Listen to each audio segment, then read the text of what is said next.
Okay. Hello students, welcome to bio advisor classes.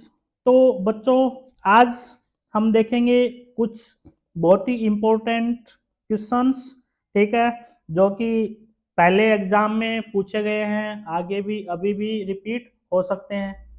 सारे question important हैं, तो start करते हैं फर्स्ट क्वेश्चन से। First question, the chromosome in which centromere is situated close to one end are. ऐसे chromosome को क्या बोलेंगे जिसके एक एंड के पास सेंट्रोमियर प्रेजेंट होता है? तो उसको हम बोलेंगे एक्रोसेंट्रिक। ठीक है, आंसर हमारा आ जाएगा एक्रोसेंट्रिक। एक्रोसेंट्रिक मींस जब सेंट्रोमियर प्रेजेंट होता है सब टर्मिनल एंड पे, ठीक है, तो उसको हम बोलते हैं एक्रोसेंट्रिक क्रोमोसोम। सेकंड क्वेश्चन की बात करते हैं हम। Genetic drift is the change of. तो ऑप्शन क्या है हमारे पास? फर्स्ट ऑप्शन है gene frequency in same generation, second appearance of recessive gene, third आता है gene frequency from one generation to next generation, and last option none of the above.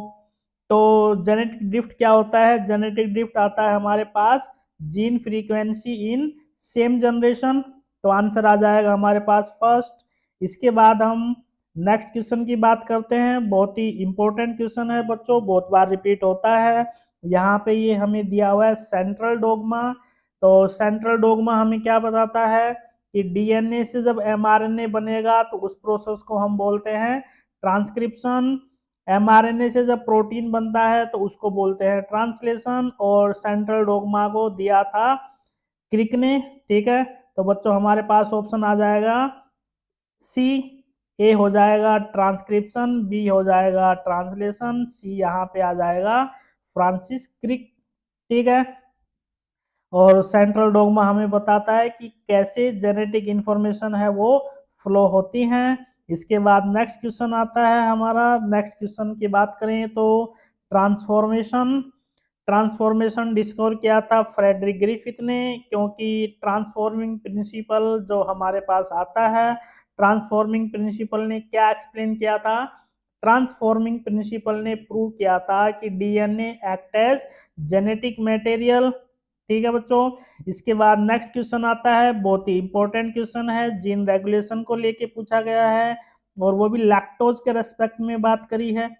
क्योंकि जो लैक ओपरोन है, वो लैक ओपरोन पॉजिटिव और negative दोनों regulation में काम करता है। लेकिन यहाँ पे उसने पूछा आई जीन को लेके। आई जीन बोले तो रिप्रेसर जीन की बात कर रहा है। यहाँ पे जो रिप्रेसर जीन होता है वो रिप्रेसर सॉरी रेगुलेटरी जीन की बात कर रहा है। तो जो रेगुलेटरी जीन होता है जिसको आई से रिप्रेजेंट करते हैं, आई यहाँ पे इनहिबिटरी नेचर को रिप्रेजेंट करता है। ठीक है बच्चों, तो आई जीन के रेस्पेक्ट में बात करेंगे तो जो लैक ओपरोन है वो कैसा फीडबैक करता है? तो वो करता है नेगेटिव, क्योंकि रिप्रेसर प्रोटीन क्या करती है कि रिप्रेसर प्रोटीन बाइंड कर जाती है ऑपरेटर जीन से, और ऑपरेटर जीन को इनएक्टिव कर जाती है, जिससे जो स्ट्रक्चरल जीन है वो ट्रांसक्रिप्शन ट्रांसलेशन नहीं करता है। तो हमारे पास आंसर आ जाएगा यहाँ पे B, negative and repressible, because repressor protein prevent transcription. ठीक है बच्चों, इसके बाद नेक्स्ट इंपॉर्टेंट क्वेश्चन हमारे पास आता है, करेक्ट ऑर्डर पूछा है। ये हमें दिए हुए हैं एरा।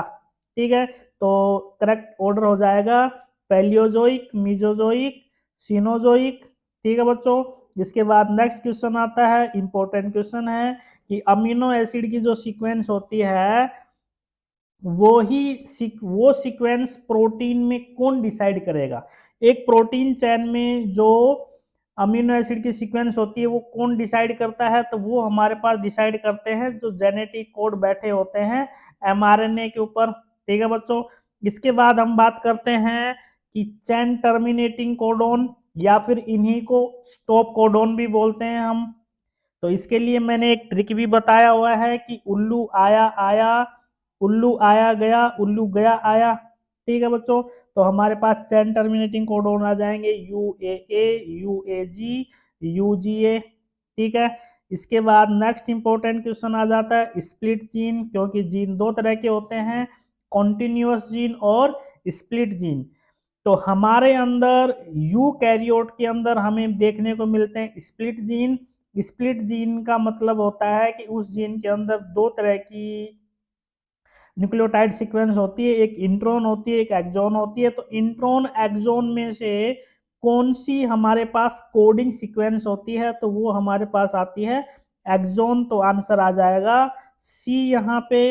इसके बाद नेक्स्ट इंपॉर्टेंट क्वेश्चन, न्यूक्लियोसोम जो होता है, न्यूक्लियोसोम को बनाने में कौन कौन सी जो हिस्टोन प्रोटीन है उसका रोल होता है। तो हमें पता है कि न्यूक्लियोसोम से पहले ऑक्टामर बनेगा, हिस्टोन ऑक्टामर जिसको बोलते हैं। हिस्टोन ऑक्टामर में 8 मॉलिक्यूल होते हैं। तो भैया 2 मॉलिक्यूल होते हैं H2A के, 2 मॉलिक्यूल H2B के, 2 मॉलिक्यूल H3 के, एंड 2 मॉलिक्यूल हमारे पास आते हैं H4 के। तो ये जो 8 मॉलिक्यूल होते हैं हिस्टोन प्रोटीन के, ये हमारे पास बनाते हैं हिस्टोन ऑक्टामर। और उसके ऊपर फिर न्यूक्लियो जो DNA है वो रैप करेगा तो न्यूक्लियोसोम बनेगा। ठीक है बच्चों।